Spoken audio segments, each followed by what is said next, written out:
Hey, Eric Sider here.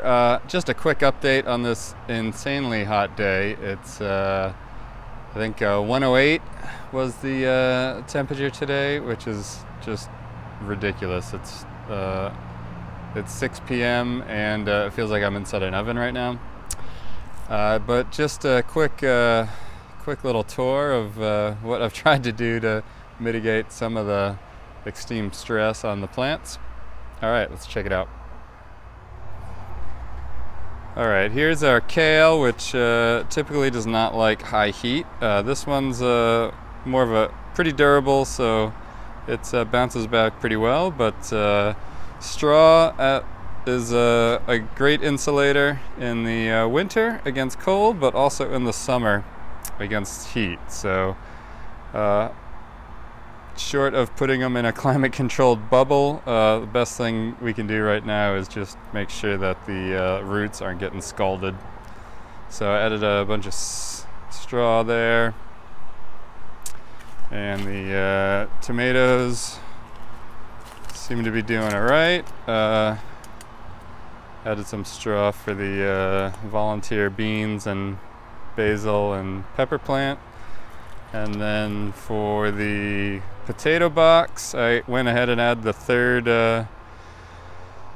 round because some are a lot taller than others. So you can see these guys in the corner are just kind of poking out, but got some interestingly diverse scrap wood going on there. And let's see. Now, ideally, you would have planted everything probably by April.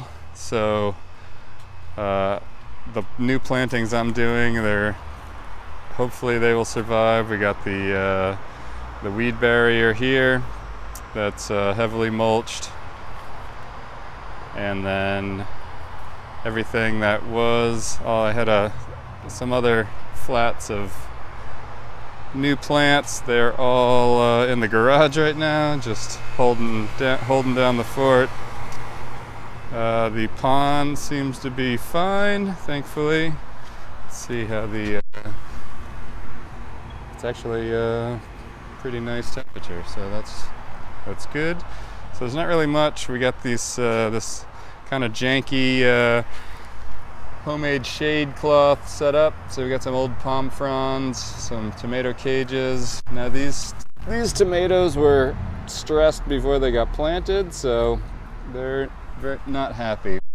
I'm probably just going to go ahead and leave this up until they get more established. So this is just some wire fence, and it's got a support, and then these are the stems of the palm fronds. So probably would have been easier just to go and get some shade cloth, but my approach generally to all things permaculture is from an aid project perspective, or one of the main principles is the most effect with the least effort or least amount of resources. So sometimes you just need to buy what you need and get it done, but if I have something that will do the job on site, I'm gonna go for that every time. So let's see, this guy down the end is probably the best performing one, and he's mostly green, but yeah, most of them are pretty stressed, so hopefully they'll make it through. And let's see what else. We got a fig tree we planted that probably should have just waited till the fall, but